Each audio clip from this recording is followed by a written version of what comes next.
You're about to join Niels Kaastrup-Larsen on a raw and honest journey into the world of systematic investing and learn about the most dependable and consistent yet often overlooked investment strategy.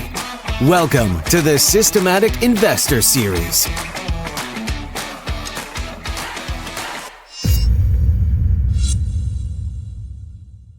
Welcome back to this week's edition of the Systematic Investor Series with Alan Dunne and I, Niels Kaastrup-Larsen, where each week we take the pulse of the global markets through the lens of a rules-based investor.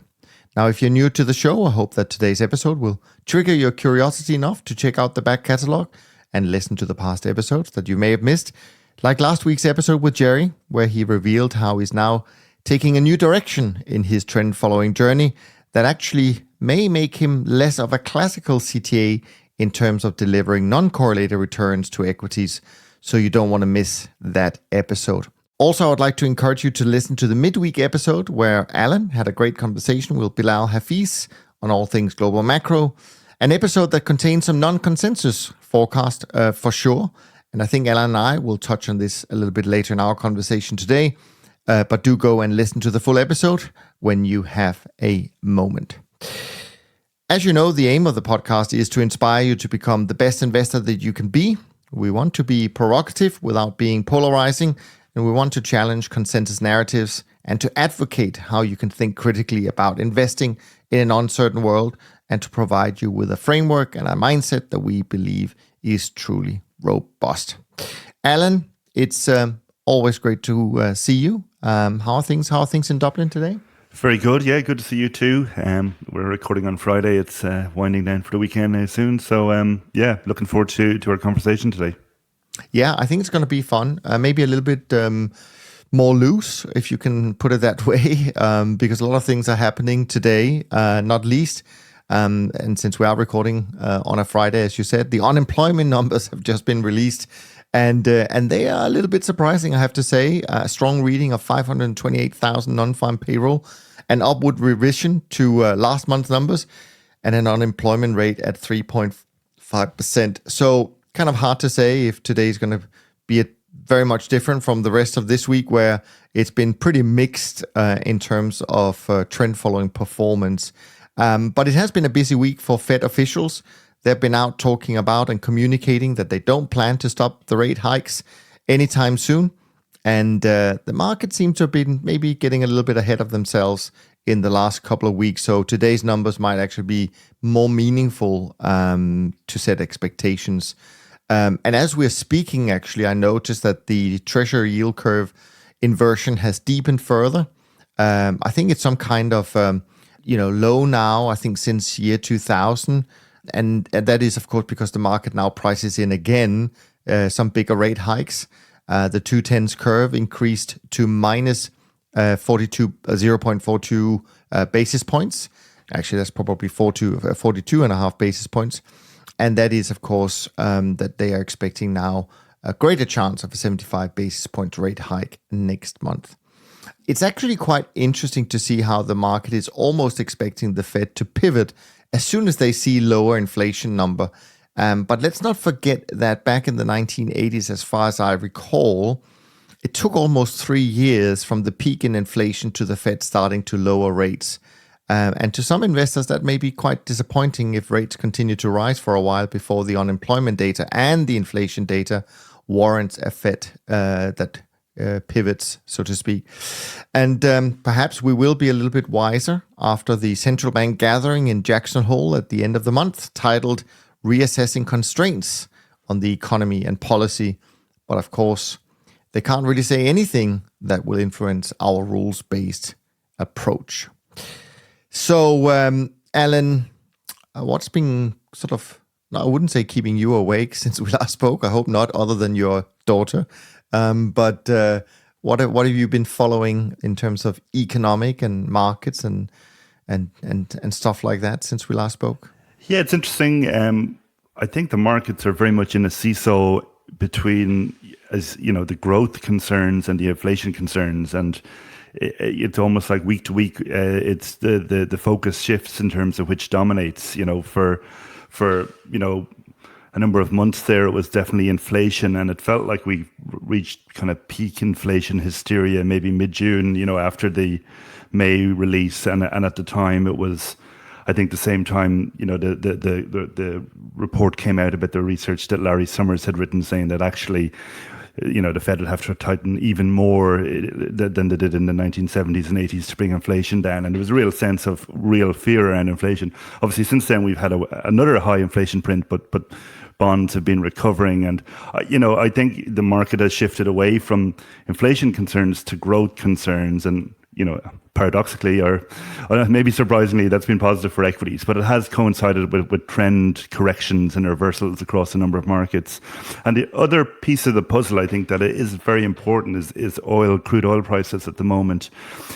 Crude oil also peaked, mid-June, around the same time as bonds topped out. And that makes sense because even though the Fed and the central banks look through to core inflation, they are saying that they are very sensitive to headline inflation at the moment, because obviously headline inflation and what people are paying at the pumps very much influences inflation expectations. So we're into a little bit of a virtuous cycle in the last few weeks of falling oil prices, which is obviously good from a headline inflation perspective and good from a consumer spending perspective. So you could say, well, okay, that makes sense that bonds and equities have recovered.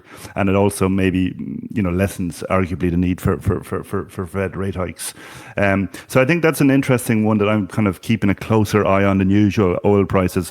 The interesting thing is, like, from all the commentators that I read and listen to and who follow the oil market, the consensus very much still remains that the oil markets still remain very tight. So that there's ultimately this upside risk. But at the moment, people are trading the recession fears as dominating. But that's not to say that that couldn't snap back later on. So a lot going on there. The other thing I would mention, which I thought was very interesting, was the Bank of England yesterday. I thought it was really quite remarkable. I can't recall such a pessimistic report from a central bank to be forecasting 15 months of recession and rate hikes and inflation peaking at 13%.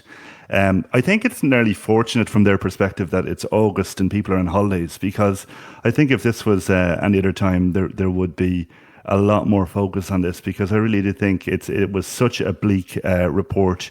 And I think this is, this is something that we're going to hear more and more about, and which, we touched on before, this trade-off between unemployment and trying to get inflation back down is going to be back on the agenda.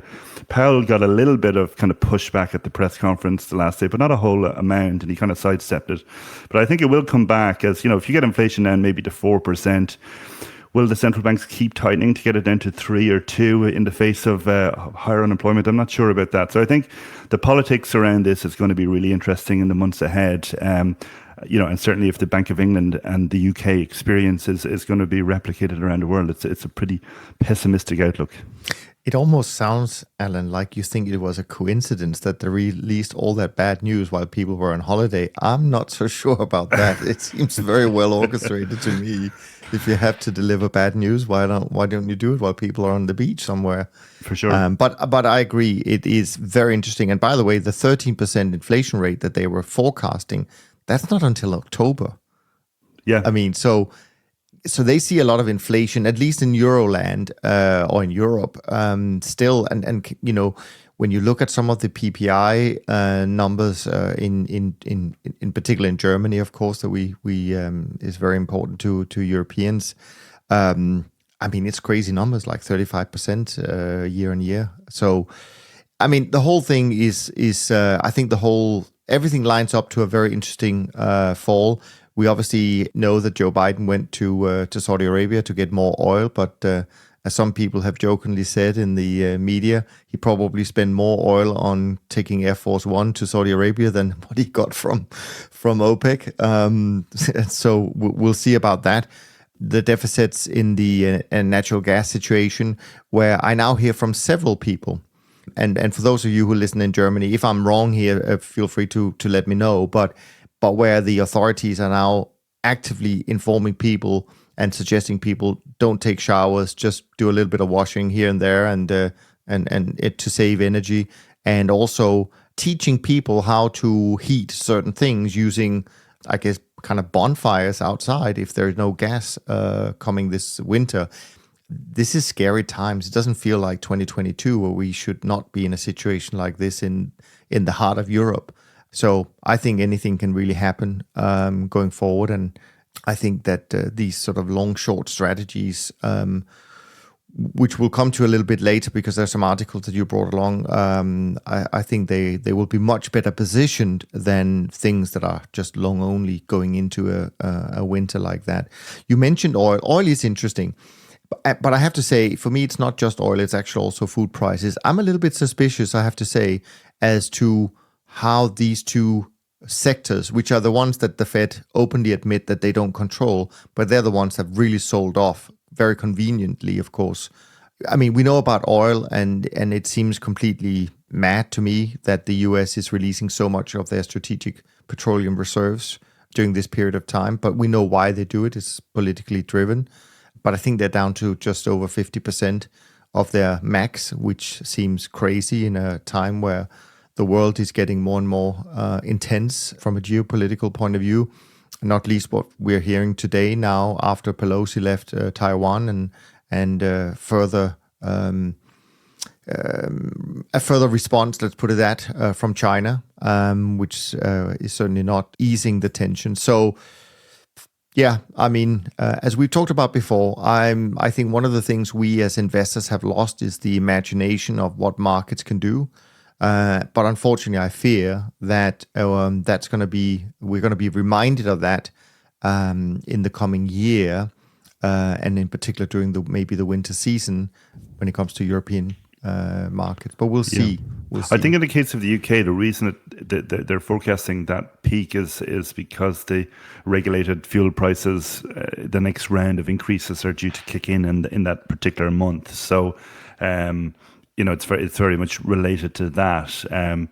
But I just had a quick scan of the Bank of England report. I mean, I think their forecast is predicated on oil prices, I think, following the future prices and then flattening out after 6 months. So obviously there's, upsides and downsides on both sides to that. So, things could, it just strikes me that if you went back to, where was it? I think it was maybe the end of last year.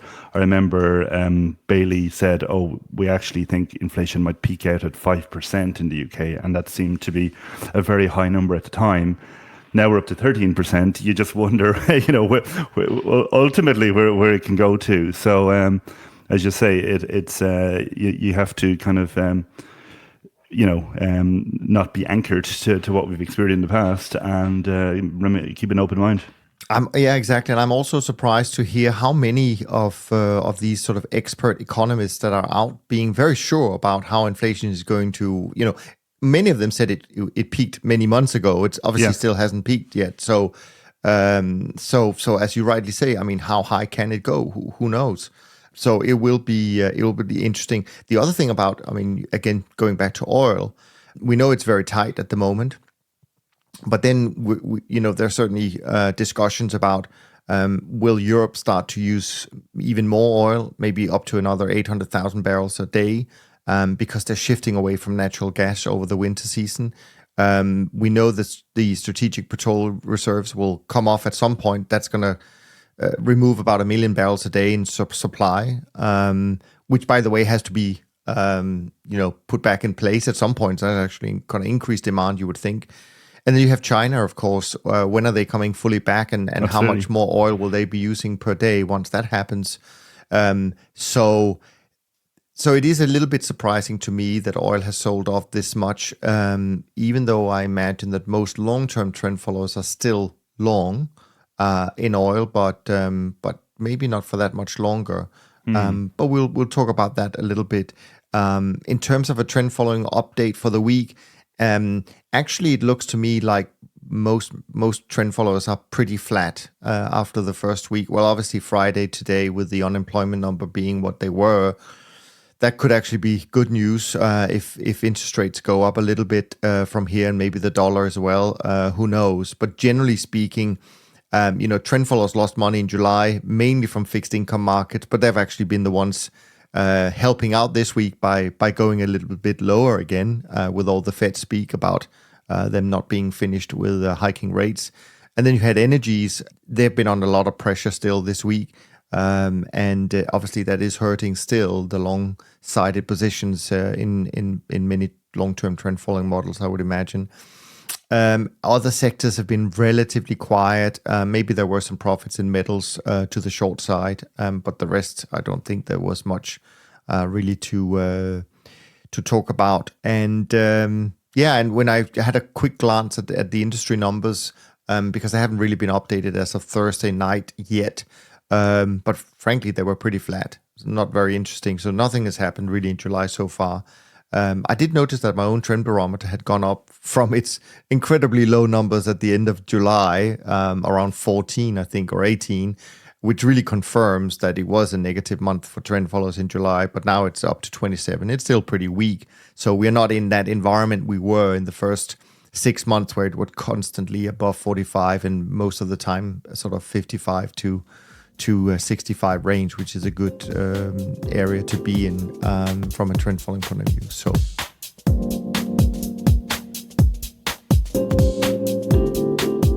but Alan, you brought along some topics. I had one article that kind of was related to it, so I think we'll dive into all of that. But the first thing you wanted to just touch on a little bit was something I spoke briefly about with Jerry last week, which surprised me that he wanted to talk specifically about July performance, because we never really normally talk about performance. That was quite fun. It was quite interesting. We went through a few things, and obviously the difference in terms of how you manage risk, how you manage your position size, all of that good stuff. So I'd love to hear what you took away from July and year to date. But before I do that, I had a question that I didn't mention to you before, but I'm sure you can answer it. Jerry and I also ended up discussing a little bit the whole point about replication. So CTA replication, right? Can you go and buy like a trend following performance index in a cheap way? And this is not meant specifically to any one product out there. There are a few products trying to do this. Yep. And of course, at your old shop, you might have something that I can't remember, but you may have portfolios that at least try to deliver, you could say, an industry-like performance, even if you do it by investing in individual managers. So I'm just curious, kind of your initial thoughts on replication versus finding a few good managers to invest with, and what you've over your career seen as the pros and the cons from that approach.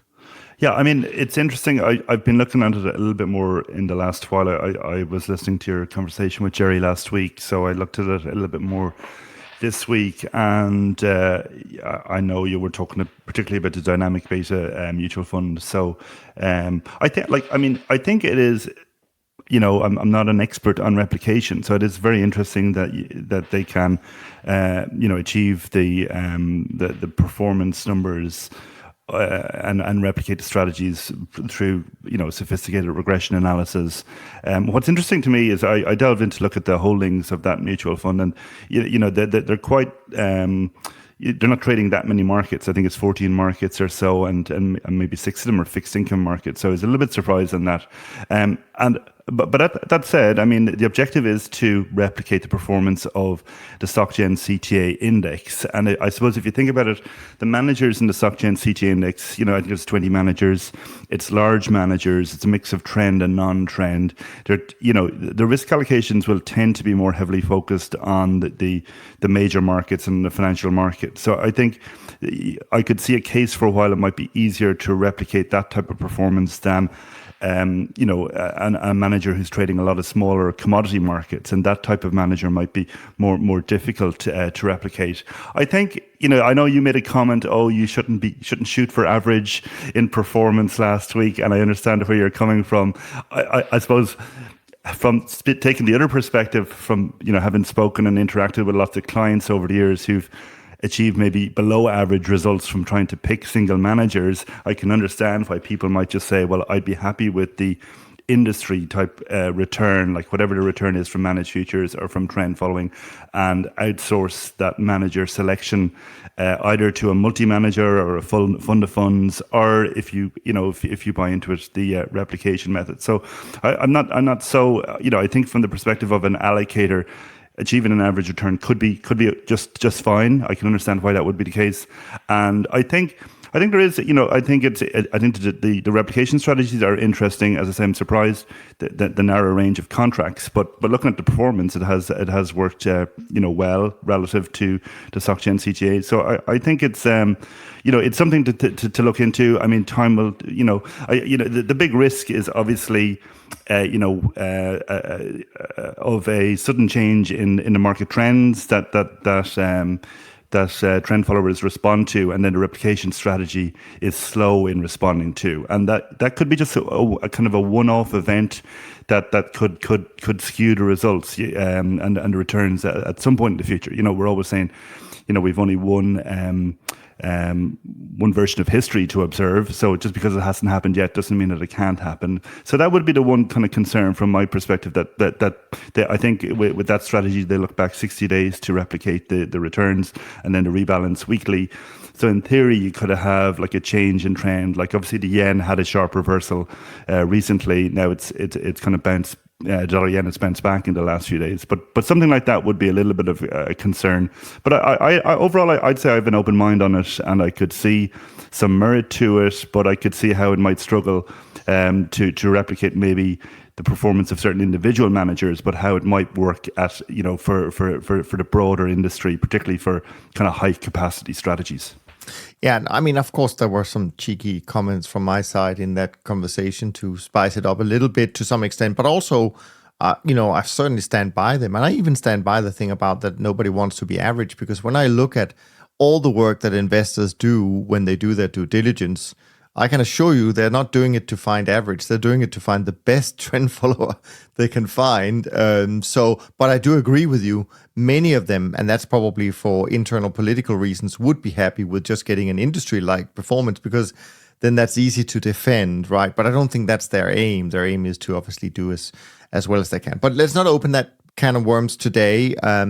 We may do more with this in a later episode for sure, and maybe get some people in to argue both sides of the story. You never know. But let's dive into your thoughts on July and year to date, how you see it. I had some of my own comments because there were a Bloomberg piece out regarding some big headlines that I'll comment on that in a second, but I'll let you share your thoughts. Yeah, for sure. I mean, I know last week you were talking to Jerry, but tough July, and obviously we've seen reversals in July. As I've been saying, the market theme has kind of shifted from inflation to growth, and we saw bonds recovering, we saw equities recovering, commodities generally down in the last few weeks, and the dollar had a mid-month reversal in July. So I was kind of expecting quite a negative outcome in terms of performance in July, and the SocGen Trend Index was down 4.4%. So I was surprised, to be honest, that I thought that was a pretty reasonable outcome, considering that the index is up, I think it's about 29% in the first 6 months of the year. So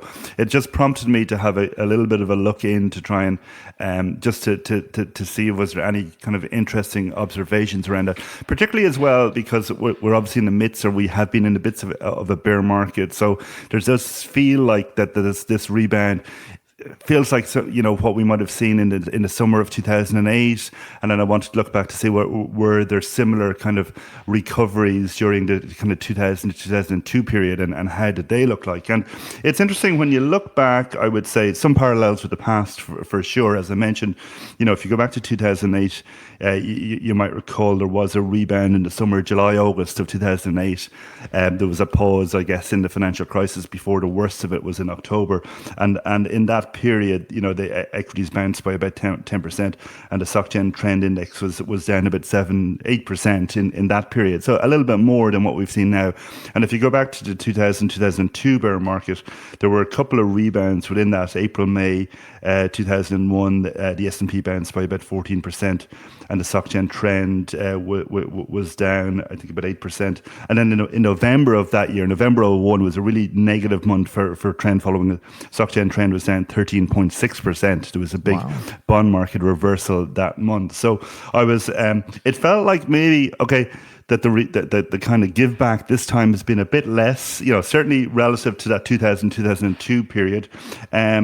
So I think a couple of possible explanations around that. Sure. Maybe around the nature of the moves that we've seen, and it's possible that, I mean, you'd have a better visibility in terms of positioning, but it's felt like positioning had lightened up a bit on particularly, not huge exposure on the equity side, and obviously we've already had a bit of a down move in commodities before July. The move started there prior to that. So maybe positioning wasn't that great. And at the same time, although we had a reversal in the dollar, it was more of a mid-month reversal. There might have been gains in the first half of the month, particularly on the dollar yen side. But I think the other point that got me thinking was, actually, you need to be very cautious when you're looking at something like the SocGen trend index, because the composition of that index has changed over time as well. Of course. So if you go back to 2000, the volatility of the SocGen trend index I looked at it for the 3 years, 2000 to the end of 2002, is about 20%, whereas now it's about 11.5%, 12%. And some of the managers are probably the same, but they used to be more volatile back then. So it's well known some managers have kind of become less volatile. Two, maybe there was more of the managers back then were taking the non-vol targeting approach. As Jerry was talking about, that might have been something that's come in over time. So I think that's something that you have to keep in mind, that compositional impacts can be important when you look at something like a hedge fund index. So again, I went back and I adjusted for that. So looking at how bad July was in terms of kind of standard deviation moves. So adjusting based on kind of the trailing 12-month volatility. And so, July was not particularly bad, like at 1.2 times the monthly standard deviation, which is not terribly bad. And actually, then when I looked at it and I looked at the kind of past episodes where you've had tough performance on that kind of adjusted basis, the one that really stood out is February 2018. That's a month we've talked about before. Yeah. And generally, I would say, I suppose my conclusion was, taking out that November 2001, I mean, I suppose you can't take it out, but that aside, like, bear market rallies don't seem to have been that terrible for trend followers. Where you've tended to get worse periods for trend following performances when you get a correction within a bull market, and probably because you tend to have low volatility, so higher exposures, and then when you get a reversal in that situation, you get a volatility expansion in a reversal. Whereas what we're probably seeing now, we've already had the volatility expansion, and then when the market rebounds, managers have already relatively muted positions, so they don't suffer as much from those types of reversals. So, if I was to make a tentative conclusion from all of that, it was that maybe the worst periods for trend following will tend to be those reversals in a bull market, as opposed to bear market recoveries for equities. I did in the midst of doing that a couple of other observations just on performance and correlations, which I thought were interesting. If you look at the correlation of performance this year for managed futures and trend following, it is interesting. I suppose we know this, but it's just interesting when you see it blatantly. Like, managed futures and trend has been negatively correlated to both bonds and equities, and particularly negatively correlated to equities. The negative correlation to equities is negative 0.3 year to date, and about negative 0.1 over the last kind of 1 year. So nothing unusually. We know it has that feature, but in relation to bonds over the last 1 year, it's about negative 0.5 or so, which is quite a negative correlation. So And then obviously what that means from a portfolio construction perspective is not only have you had positive performance from trend and managed futures, but delivered with a negative correlation to both bonds and equities. So, perfect storm from a portfolio construction perspective in terms of volatility dampening and return generation. So it is interesting. We have seen, if you go back to 2006, that was the last time we saw a reasonably negative correlation between trend following and bonds. And of course, that was another Fed tightening cycle. So as the Fed was tightening initially in that tightening cycle, bonds didn't really react. Greenspan's conundrum, you remember. But then in the latter stages, as policy got a bit tighter, bond yields did start to rise, and managed futures was delivering positive performance from the commodity rally. So you were seeing that negative correlation as well. So I suppose it's interesting. We always talk about that ability for managed futures and trend following to have a positive correlation in an equity bull market and then a negative correlation in an equity bear market. But we're seeing this very much with bonds as well, positive correlation in bond bull markets and negative correlation in bond bear markets. The final piece to all of this is obviously that the bond equity correlation has obviously shifted in the last year as well. And that's something that everybody had been talking about, or a lot of people have been talking about and saying it was possible because, I think historically, maybe going back to from a year ago back to the mid-90s, bonds and equities were negatively correlated, but prior to that were actually positively correlated. And it comes back to, what's the bigger focus in markets? Is it growth or inflation? And if it's growth, you'll tend to get that negative correlation. But if it's inflation, you'll tend to get that positive correlation. And actually, if you look at more high frequency measures, say 20-day correlation between bonds and equities, it is fluctuating between positive and negative. And I think that's reflecting the fact that the market is seesawing between its focus on, is it more worried about inflation this week or is it more worried about growth? So it is quite interesting how we haven't seen that consistent correlation turn consistently positive, that it is fluctuating a bit, but certainly there is a shift underway there. So yeah, lots of little interesting bits, but yeah, key takeaway, obviously, small give back and still a very, a fantastic year, you'd have to say, from a trend following perspective. Yeah, no, indeed, and thank you for that, for sharing that. There's a lot of things to unpack, and I certainly would like to spend just a little bit of time on that. I hope I remember some of your points, but so let me start in reverse. You talk about the correlation. This is something I've been talking to our prospects and clients about for quite a while now, because one of the things we noticed was that if you go back, as you rightly say, if you go back more than 100 years, what tends to happen is that when inflation goes above 3%, and it may not be driven by inflation, it's just a very high, strong correlation, but when inflation goes above 3%, the correlation tends to flip to positive between stocks and bonds.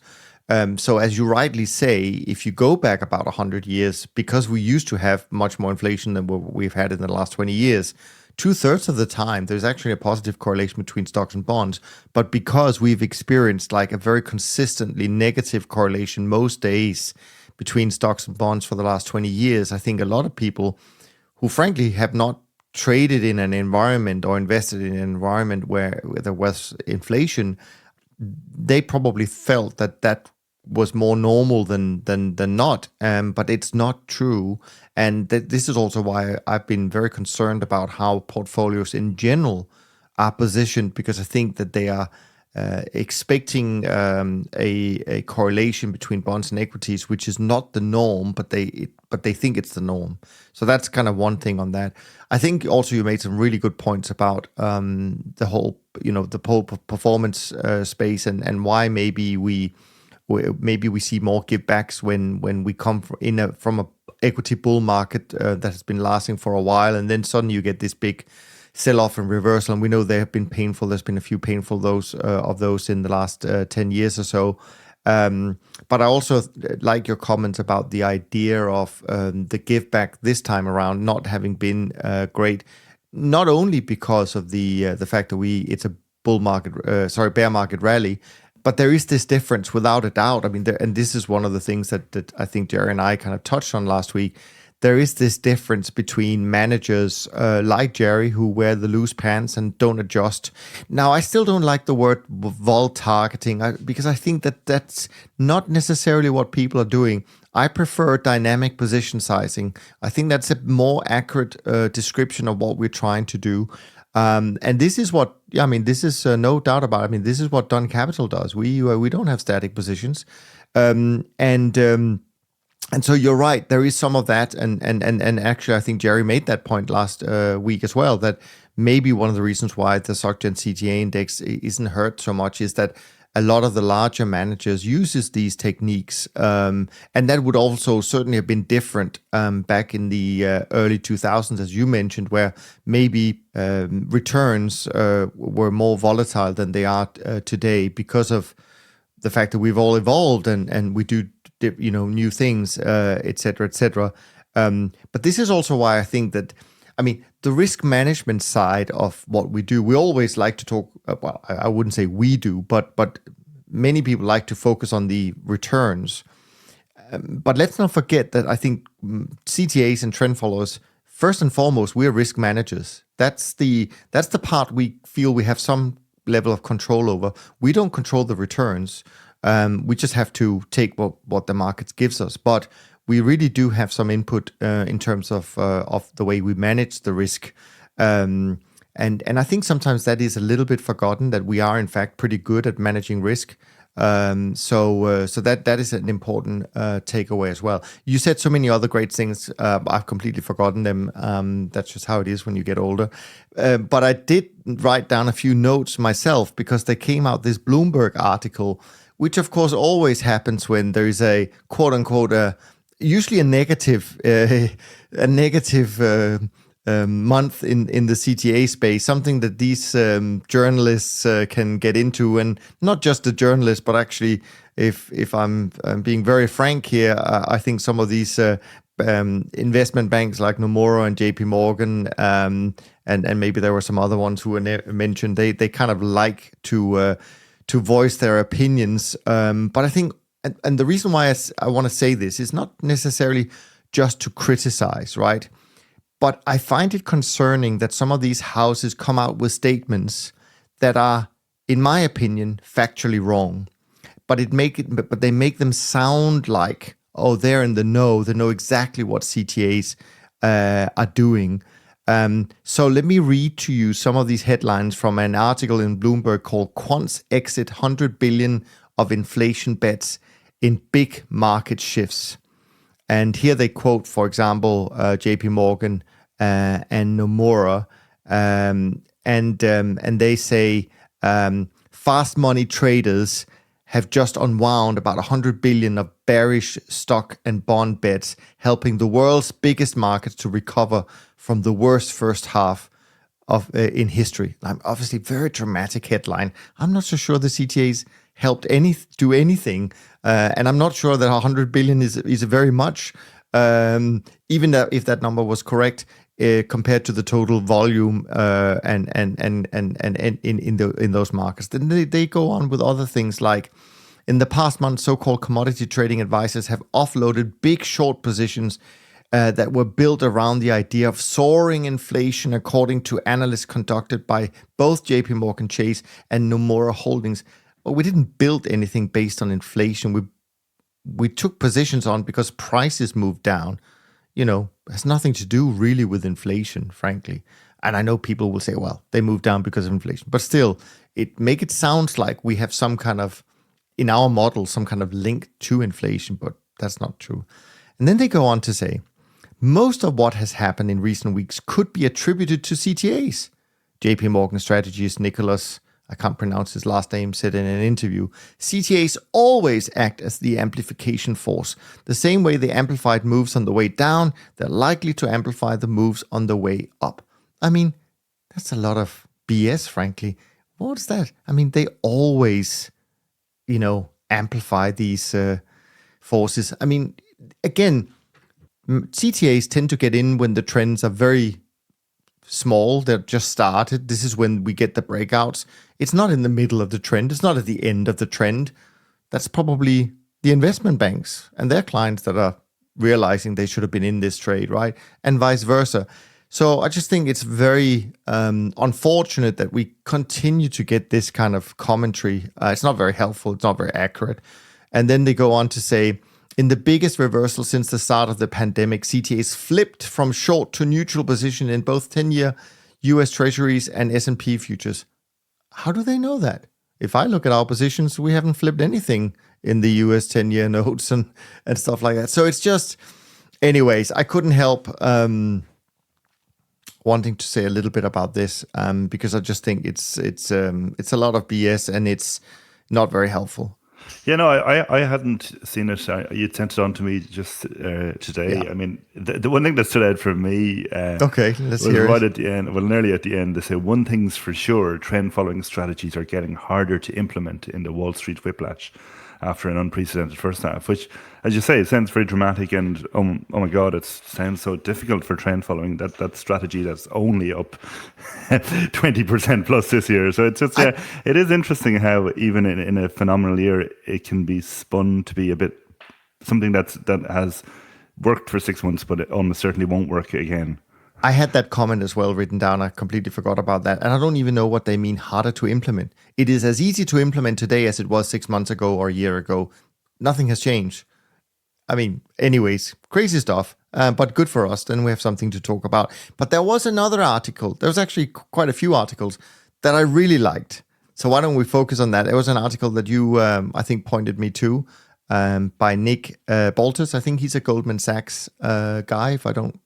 That's right, yeah. Yeah. Okay, so let's talk about that. That I think is actually quite constructive. Interesting. I mean, I had just seen it referenced on LinkedIn. Okay, and, but I'm happy to talk about it first. If yeah, you no, want to I mean, I read it. Okay, I the gist of it. I mean, it's basically taking the opposite view and explaining why we've seen such good performance for trend following this year.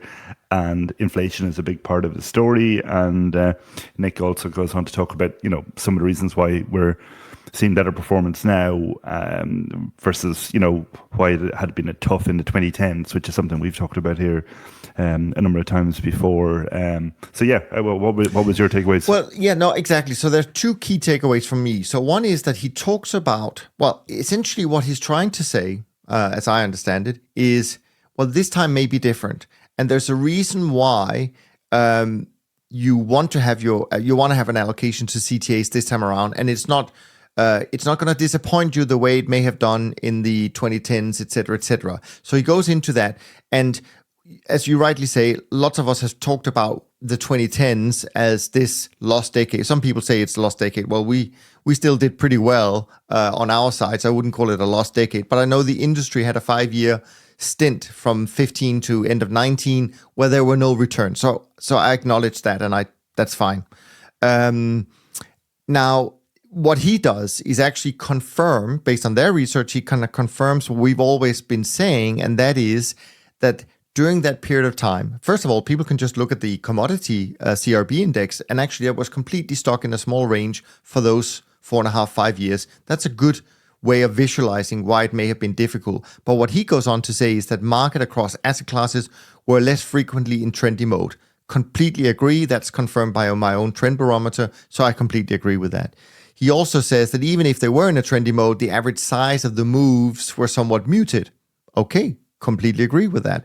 Which also means that a lot of the quote unquote trend breakouts we got essentially, I would say I think he calls it the trend breaks. I think what he means here is kind of reversals. Yes. And that they were higher compared with historical standards. And I think he goes on to say, well, this was all due to the Fed put, meaning, as we've always talked about, the central banks were pretty much in control. They kept everything very stable. We didn't have any booms. We didn't have any busts. So everything was hunky-dory. And in that kind of environment, if you don't have the commodities either, then it is tough for trend followers to make money, even though some of us actually did.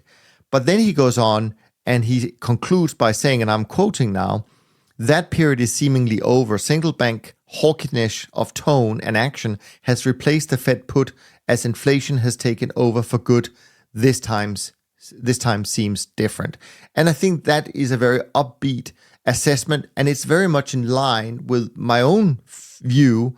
And as you may remember a few months ago, where we discussed, I call it my thesis, I'm sure other people have thought the same, but where essentially the end of the carry regime, as Kevin, our co-host Kevin Coldiron, co-wrote, the end of the carry regime that lasted for these 20 years, where everything was very stable, peaceful, not just in the markets, but in the world, and where the best thing you could do was to buy equities and bonds with leverage and you would be fine. But that regime seemed to have come to an end, and we're now seeing maybe the beginning of a long-term shift in how markets are going to behave, how volatility in some markets will be much higher than anyone would expect, and probably also, surprisingly, a little bit muted in things like equities at the moment, frankly.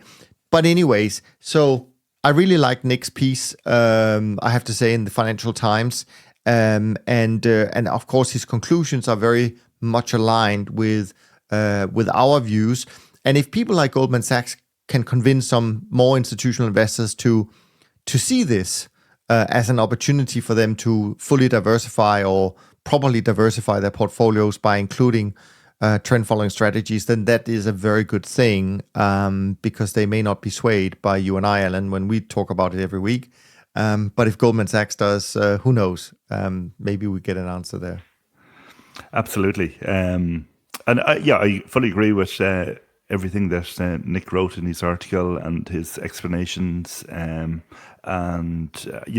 around why it was tough and why we're seeing a better environment now. And I think, as you say, it's not just the Fed put. I think that's part of it, and it's not just the central banks.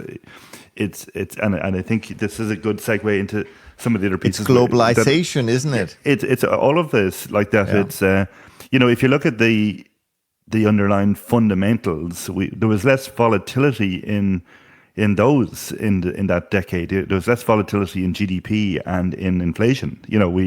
Inflation was rarely strayed out of the probably between 0.5 to 1.5% range, and GDP growth was, secular stagnation was the theme, and we had a decade where you had a hangover from the global financial crisis. You had insufficient demand and excess supply, and policymakers were worried about deflation.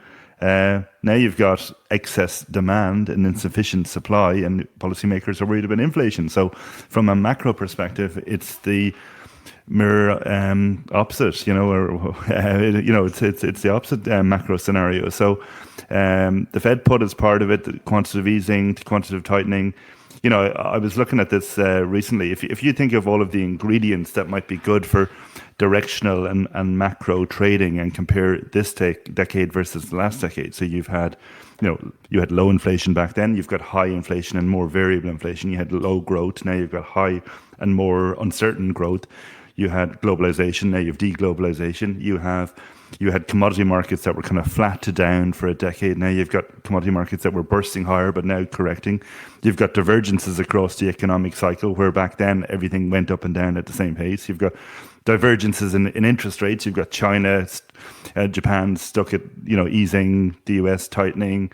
So you've got this cocktail of macro factors that are way more favorable for generating volatility and directional moves in markets. Can we also add the energy crisis? Crisis, exactly. Yeah, So it's. I think the Fed put and the central bank's part of the story for sure, but there's many factors that have contributed to the changed environment. Yeah. Now, you brought along 3 articles, and I will be completely frank and say I did not have time to read them because we're doing this a day early. But I will also set the stage for you to talk about the first article, which is by Edward Chancellor, which I don't think you were necessarily aware of. But actually, we recorded an episode with Edward yesterday, which will come out on Wednesday. And so I'm not going to steal his thunder by making a lot of comments necessarily, but I'd love to hear your view on that, because I have to say, having sat in on the conversation he had with Kevin yesterday, this is fascinating stuff. Obviously, he's a very well-known author, very well-respected, has come from the hedge fund industry, journalism, etc., etc. So I'd love to hear what what the article was kind of about and what caught your attention in Edward's article. Yeah, it was actually an interview. So it was an interview in the Market publication. I think it's a Swiss publication. But obviously, I sent it on to you as an article. So, I mean, he touches on a lot of things that I've kind of felt and believed over the last number of years. He's written a book called, I think it's The Price of Time. So basically about interest rates, because interest rates is the time value of money. And I suppose it's all about what happens in a world when the price of time is mispriced, and when obviously what happens when you keep interest rates too low for so long. His overall conclusion is it's going to be an almost impossible task for central bankers to normalize policy, given that you've got these excesses building up for so long. And that's something that I agree with. And I think, his philosophy and insight, and I agree with this as well, is that in the last decade, central bankers were obsessed with fighting deflation, and they were obsessed with hitting a numerical inflation target. That It used to be price stability was a good thing, and you could say price stability is 0 to 2%, but it doesn't really matter if it's 1.1 or 1.9. But central bankers got obsessed with hitting 2% and inflating, doing more asset purchases to try and push up inflation. So there was this real concern about deflation. You might say maybe for good reason. There's a lot of debt in the system. So if you get a debt deflationary spiral, that was kind of the Bernanke, his concern. Obviously, he was a student of the Great Depression. But the flip side in going gung-ho to ensure we don't get deflation, and what Edward Chancellor talks about is the fact that you can have good deflation and bad deflation. Like good deflation through technology and China coming into the global economy and excess supply growth is different from bad deflation, which you get like in insufficient demand in a depression. You shouldn't be fighting good deflation, but you would fight bad deflation. But the central bankers didn't differentiate between those two. And it's not that he's some guy with this wacky view. Like this is probably the consensus view of the BIS for many years. And there's a guy, William White, who used to be the chief economist there. He's written a lot about this, and he wrote a very, very interesting piece back in 2012. It was called "The Unforeseen Consequences of," I can't remember, of quantitative easing or asset purchase or something like that. But very interesting about basically what economists might think in terms of you get interest rates down to zero. And what does this mean, in terms of aggregate demand and aggregate supply? Or, Keynesian economists look at the ISLM analysis. But the BIS's core view is always that, well, you're ignoring the whole financial system, and what behaviors are you motivating with keeping interest rates zero, and what dislocations? And we see it in investor behavior. Everybody's been pushed out to the risk spectrum. We had to reach for yield into emerging markets. We've had people going into obviously private equity, VC, crypto, as well. So that's been the investment legacy, I think, of some of these policies. So it's very interesting. That's kind of high level. Won't steal his comments too much more. But I think there's a lot there that really resonated with me. I completely agree. And I really hope everyone will tune in a few days to listen to Edward's conversation with Kevin. What I can reveal without revealing too much is that he, in fact, how should I put it? He explains central bank policy in an old English nursery rhyme that just tells you everything you need to know about this conversation. It is definitely full of both surprise and interesting elements, without a doubt. But then let's move on to another article from the, I think he's maybe the chief economist, I'm not sure, a economist for sure, Zoltan at Credit Suisse. Where do you want to go with that? Yeah, again, this is all consistent with what we've been talking about, the changed macro environment. And it's an interesting piece by Zoltan Pozsar, who is a strategist. His profile has been, I think he's always been a high-profile strategist, but particularly came to prominence recently talking about, the dollarization or the weaponization of the dollar and of commodities, and the possible shift to a Bretton Woods 3 type arrangement. But his latest piece is about war and interest rates, and I just thought it was very interesting and thought-provoking.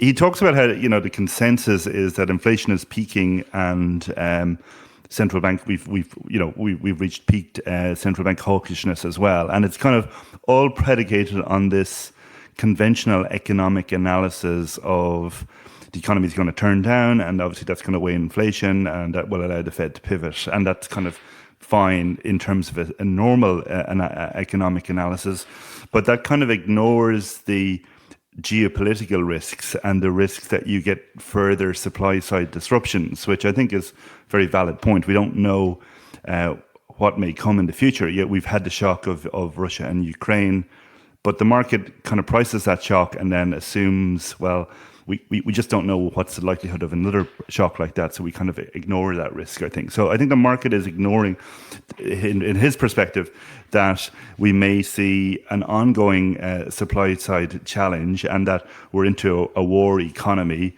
He made a point in it, which I've been asking a lot of people, and he says he's been asking everybody and nobody has an answer for it, and that's like, where are all the workers gone? And I haven't found anybody who can explain where all the workers have gone, because you go to the airport and there's no baggage staff, and the narrative is that the airlines cut staff and cut the wages so people didn't want to come back, but where did it go? Because we're at record low unemployment levels everywhere, so you would think that they might show up in the unemployment numbers, but and at the same time in the service sector, people can't get staff, and so he didn't have an answer for that, and so we've got a shortage of labour somehow, and that's a key part of the inflation story as well. So it's an interesting perspective that we've had this shift in the aggregate supply curve in economic terms to the left. Everybody's assuming that the aggregate demand curve is going to shift because we've got tighter policies. But what if we keep getting these shifts, and what if we're into an economic war and further tit-for-tat measures between the US, Russia and China? And I'm only very much summarising all of this at a high level, but that's, it's basically a cautionary note about there's a lot of complacency that inflation is going to come down just because the central banks are telling us that'll be the case. Yeah, no, I think this is a very interesting point. And by the way, I have also been asking a lot of people and just shaking my head saying, I don't understand where everybody has gone. And of course, if you ask someone who's into vaccine conspiracy, they will tell you where they've gone, but let's not go that way. No, it is very interesting. As you rightly say, it doesn't matter which sector you look at. There are just too few people. But what I wanted to say is that what I don't understand when these experts sit and they try and predict the inflation is going to peak and it's going to come down pretty quickly. I mean, we've seen now at least the effect of globalization. And globalization meant that we had for decades very, very low inflation. Some would even say we had disinflation from time to time. So why is it hard to believe that if we're going now for deglobalization, we're onshoring or reshoring or local shoring, whatever they call it, we're bringing back our production from Asia to much closer to home. So we're doing the opposite of what we did for all these years. Why is it so hard to believe that that is going to be inflationary, and it's not going to be inflationary for 3 months or 6 months? Why not for 10 years or 15 years? That I don't understand. Nobody talks about that. And I think that could be one of the surprises. And I actually personally believe, even though I have no insights, a pure gut feel, that we are in for a surprise in terms of how stubborn inflation will be over the next many, many years, and how high it can go, as we talked about earlier. I mean, if the Bank of England expects 13%, I mean, that's pretty high inflation, So, and back to our first initial part of the conversation when we talked about rate hikes, where everybody's believing that it's just a matter of time now. It's only a matter of months before we get a pivot, right? And in some countries or in some areas of the world, namely where I am located, they've only just started increasing rates back to zero. They're not, let's not forget that during the 70s, late 70s and the 80s, there were 3 main interest rate kind of hiking cycles. 2 of them were more than 10% and 1 of 6% from the low to the high. I mean, we've only gotten to 2.5%. So we could have we could have a lot longer to go. So anyways, we don't have a lot longer to go in terms of our recording today. So we're going to jump to the next article that you brought along. And that's from our friends over at Bridgewater. What are they saying? That's right. I mean, it's good. It's good. It picks up on what you're saying there, really, and it's kind of a follow up to we talked about Bridgewater the last day, their kind of balanced approach, and within this piece, they just highlight that stagflationary risks, according to their measure, are at a 100-year high. They don't explicitly outline how to measure it, but in broad terms, they look at, what markets are discounting in terms of growth and inflation, and what they think is plausible in terms of growth and inflation, and they think the risk of growth being weaker than expected and inflation being higher than expected is the highest in 100 years. I think what was interesting about the Bridgewater piece that I liked, because is that they think that we might have a cycle where that the Fed does kind of pivot or pause, but then we have another cycle of tightening, and that's where the real pain might come. And I think that's something that I tend to agree with myself, because there's a lot of people, Zoltan in his piece, he seemed to be on the view, well, no, Powell is going to embrace Volcker and keep going. And I'm not sure about that. I think the politics of this, as I said at the start, is going to be interesting. And I think it's one thing raising rates when the employment rate is 3.5%, the economy is booming. Nobody can disagree about the need for higher rates at the moment. But if you're in a recession and inflation is still high, if US inflation is still above 4% and you're in a recession, Powell will be getting a huge amount of pushback politically at his press conference, and so that's where I would question, are we really moving into that type of Volcker tightening cycle? And bear in mind that, the US had cycles of inflation for about, 15 years or so before the political consensus was in favor of appointing somebody like Volcker and he felt he had the mandate to go in action. So I'm not sure that the Fed is going to would be so hawkish. We talked a little bit about this with Bilal last week as well, and his view is that they might have to go to 8%. Yeah, I think maybe, but maybe not all in the one go. It might be in a few different cycles, and that's what we had in the 60s and 70s. It's kind of stop go. You tighten, inflation comes down a bit, but not the whole way. Then you ease, and that's what Burns said at the end of the 70s. The reason it was so hard to tame inflation because the political support wasn't there to do it. So I think we're all assuming it's there, but I'm not sure. So I think there's a lot to that idea of stop, go, and multiple tightening cycles. Yeah, no, I agree with that.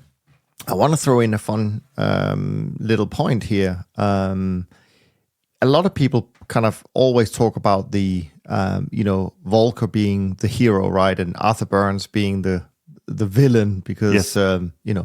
But actually, if you look at their actions, they did pretty much the same thing. They both, and people may forget this, they both raised rates by 10%. I think one was 10.5, one was 10.75 or 10.25. I can't remember. But actually, they did the same thing. And I think that this indicates to me that it's all about the timing. And maybe, you're probably more read up on this than I am. Maybe as you refer now, that he said, well, I didn't have the political backing, and that could definitely be a big factor. We know that. But I also think it has something to do about, just timing. Are you doing the right thing at the right time? And then it has the most effect. But if you do it maybe 4 years earlier or 3 years earlier, it may have very little effect or a different effect. So I understand it's very hard to do their job. Sometimes we think, why are they doing such a poor job at it? And frankly, maybe some of the indicators they look at are a little bit too lacking for my taste in terms of when they need to react, because it was pretty clear if we could have seen all the inflation coming like 18 months ago when we talked about it on the podcast, I'm sure with all their PhDs they could have seen the same thing. But in any event, it is what it is. But yeah, no, it was a very insightful conversation you had with Bilal, which we published last week. So people should go and listen to that. He had some non-consensus views. Like you said, Fed funds at 8, that they may hit 8%. I don't think necessarily he believes either that it has to go in one straight line, but again, I'm open to these numbers in a little bit of a longer term perspective, because I think that inflation may stay much higher than people expect right now, and for much longer than people expect right now. And going back to Edward Chancellor's conversation that's coming out next week, I think when people listen to that, and he's obviously kind of the oracle when it comes to financial history. I mean, he knows his financial history, and it's just really interesting to hear some of the things that he believes, some of the unintended consequences that he believes we're in for, based on this ultra low interest rate environment we've had. Some of it, I have to say, it was new to me, the way he linked it together, but it all made very, very much sense. So yeah, anything else you want to mention from your conversation with Bilal, or would you just want people to go and listen to? Yeah, no, I think that was the standout kind of out of consensus view was certainly around the Fed. I mean, he was definitely, from an asset allocation perspective, negative on the kind of the outlook for bonds and equities in the near term and even beyond. Yeah, I mean, I think that's the interesting thing. Even if you look at all of those kind of people we've been talking about, Zoltan, Edward Chancellor, Bilal, Bridgewater, they're all kind of saying, okay, the consensus is wrong, which is that inflation is going to go up and come back down. But they all have a kind of a nuanced view, slightly different, so a view as to how the actual path is going to be. So I think that's what makes it so interesting at the moment. Yes, maybe the markets are complacent, but what's the alternative view look like? Is it boom bust? Is it stop go? Is it a straight line to 8%? There's lots of different possibilities there. So it comes back to, that's why a rules-based approach is beneficial, I guess. I think so. I mean, I've said this before, I think we're more likely to see things like market conditions like the 70s and the 80s and the 90s that were obviously kind of referred to as the golden age for trend following, relative to the 2000s and the 2010s in particular, which were a little bit more challenging. So yeah, that is definitely my consensus as well. Anyways, I think on this note, we're going to wrap up our conversation today, which we hope, of course, that you enjoyed. And if you did, why don't you head over to iTunes and to Spotify, leave a rating and review, because then it helps more people finding the podcast. Next week, I'm joined by Rich. So please make sure you send in your questions. I know some have already come in, but please send some more questions for Rich and I to dive into next week. You can do so, of course, at info@toptradersunplugged.com. And we'll do our very best to get all of the questions answered. From Alan and me, thanks ever so much for listening. And we look forward to being back with you next week. And in the meantime, take care of yourself and take care of each other. Thanks for listening to the Systematic Investor podcast series. If you enjoy this series, go on over to iTunes and leave an honest rating and review. And be sure to listen to all the other episodes from Top Traders Unplugged. If you have questions about systematic investing, send us an email with the word question in the subject line to info@toptradersunplugged.com, and we'll try to get it on the show. And remember, all the discussion that we have about investment performance is about the past, and past performance does not guarantee or even infer anything about future performance. Also understand that there's a significant risk of financial loss with all investment strategies, and you need to request and understand the specific risks from the investment manager about their products before you make investment decisions. Thanks for spending some of your valuable time with us, and we'll see you on the next episode of The Systematic Investor.